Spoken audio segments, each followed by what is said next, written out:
They're fantastic when they work. When you get the balance right.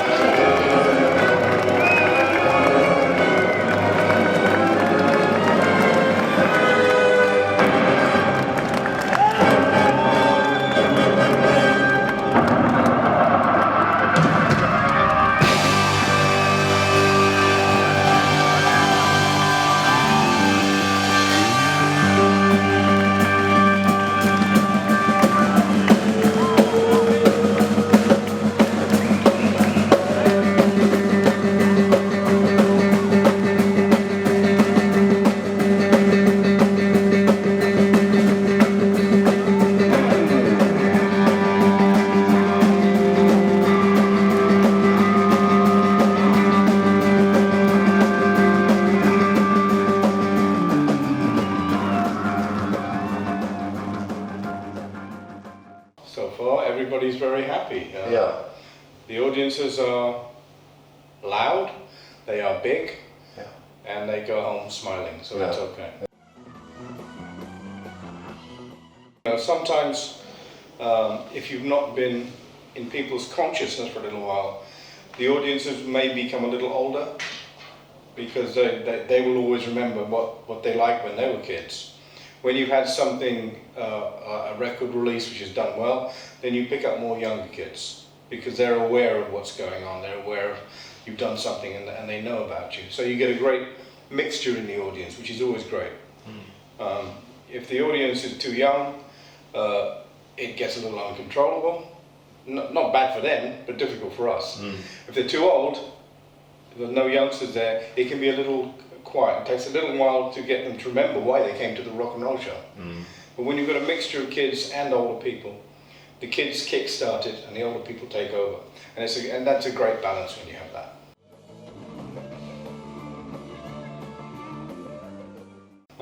We've been very lucky. We have a core audience of people who are always there. And they've always carried us through those times where maybe we've not been the fashionable band at the time, or we haven't had any product out for a long time. And those people will come and see us for the classic songs, the songs that they remember from before. So you don't see any major change, no. The change is in the industry. The change is in the business. The whole business is different. Nobody knows how to make hit records. You get a hit, it's magic. It's a mystery how it happens. Whatever you do connects with enough people at the right time, and they all go, we like this. You try and duplicate it 2 years later, you cannot do it. And to be able to plan it like that, which is what these suits never understood. They thought they could control it. And that was the demise of the record industry. And then digital came along, and a kid found a way he could buy a record and all of his friends could copy it, and the record industry just pretended it wasn't there. It was like ostrich with the head in the sand. If I don't see it, it doesn't exist. So that's the major change. And where if you had a hit record, that was your earnings, and you would tour to sell the record, because that's where the money was. That's how you earned your living, from the records. Now it's the other way around. You make a record to promote your tour, because you make your living now on the stage and not in the record shop, because there are no record shops. So it's changed. Well, we started to realise that we didn't have to worry about trying to make hit singles, hit records. Yeah. We could actually start going and make the records that we used to have the bravery and the courage to do in the past, and that's totally ignore what anybody else said. We said, look, we like these songs and we think they'll work okay, we'll record them the way we want to record. And from that point on, we've actually done it that way. And when we go back in the studio next February, we'll do exactly the same thing. We'll pick the songs we like, we'll play them the way we like, and if a song needs to be 6 minutes long, it'll be 6 minutes long. It won't be, well, it'd be better if we made it 4 minutes. If it needs to be 6, if it needs to be 10 minutes, it'll be 10 minutes. So,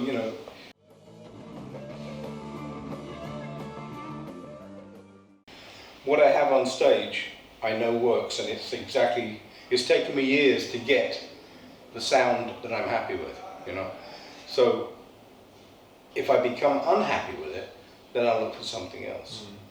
But it's, I've always said with any instrument, if you are playing the best you can get, and it doesn't matter one manufacturer, because they're all in competition, they all have to be very, very close, and especially with drums. If you're playing the best instrument, the differences are very small.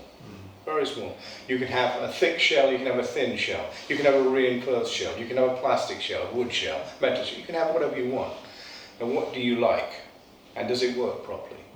And when it comes down to drums, so long as you have a really well-made instrument, which mine are, the other things are equally important.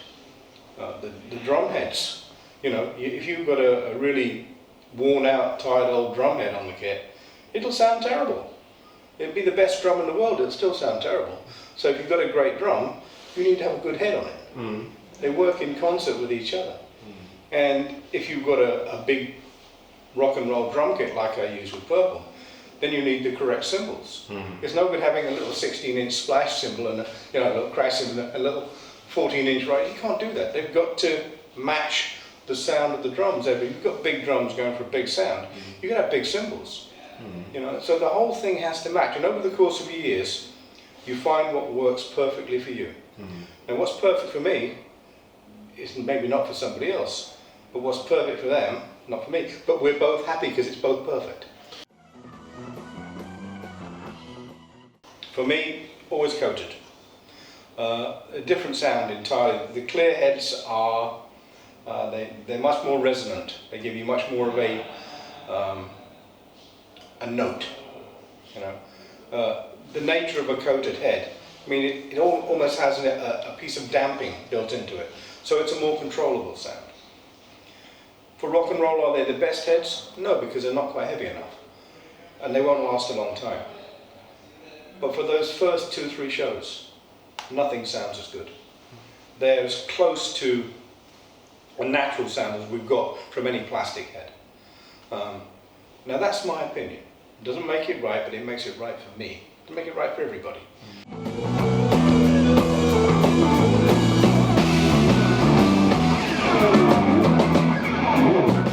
And when Remo came along and said, well, maybe we could do this with plastic, you know. And this is the solution they came up with, the coated head. And to my mind, they've never improved on it. There's different things and they do different jobs.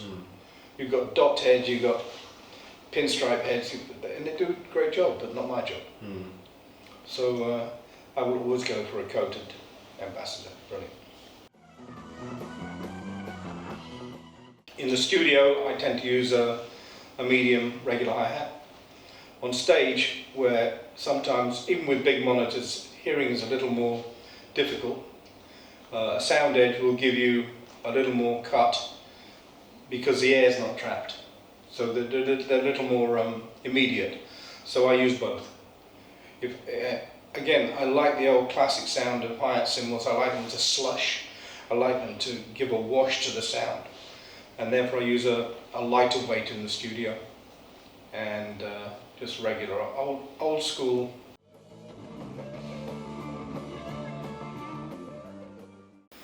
So when you change things, you better change it for a reason. Not because it's something that is new. Just making it new don't make it better. Just makes it new. When I was a kid, I wanted Ringo Starr's kit. Yeah. I wanted that black Oyster Ludwig kit. And I got it. I didn't get it till I was 16. I've been playing about a year. And it cost me an absolute fortune compared to what I was earning in my little job. But I had to have it. I wanted the kit in front of me to look like that. So that's about the only time. And everything from then has just been a progression of learning and trying to pick the things that work best for me. We're not like other instrumentalists. There is no competition as such. You put 4 or 5 drummers together, you'll have a great conversation, a lot of laughter, and a lot of crossing of ideas. How did you do that? What do you know? And people tell each other. You know, I don't think that the guys who stand at the front of the stage have this same ability. I think they're a little more defensive of what they have. So when of quite often somebody will say, have you seen this on YouTube? And I'll check it out. Sometimes it might be me from 1969, but sometimes it'll be some little kid. I say, see what this guy's doing, you know? And the kid may be okay, except for 2 or 3 seconds where he does something brilliant.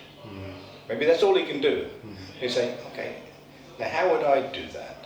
So you can take inspiration, you can take ideas from somebody who's been playing for 5 minutes, or somebody who's been playing for 50 years. Yeah.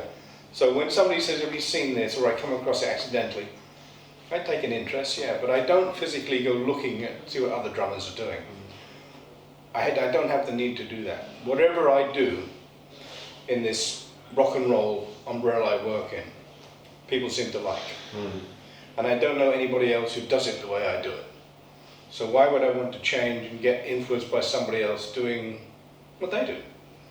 It's of no interest to me. But if I see something that I think I can incorporate into what I do without doing a direct copy, you know. If I can say, well, I like that, but if I did, I'd put another note here, I'd take this note away. Yeah, of course I do that. Everybody does that. We borrow from each other, and we don't ask.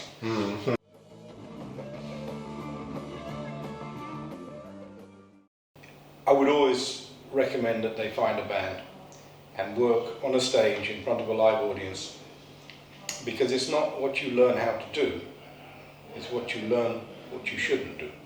And you learn the things that work, and you learn the things that don't work. You learn how to tune a drum kit properly. You learn how to work with microphones. You learn how to listen to other musicians. You learn how the music can change every night.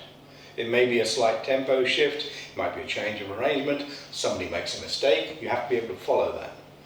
And sitting at home with a drum kit is great fun. There's nothing wrong with that.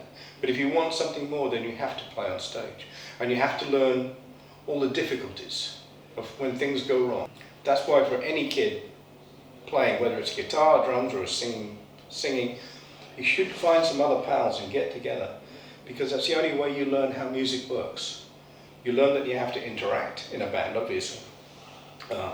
You learn how to work to each other's strengths, and without that, you better stay at home in the garage, because you know you will die on stage. No matter how good you are, when you're really good and everything's perfect, it's okay. It's when they're not perfect. That's when you need the experience, and the only way to do that is to play live.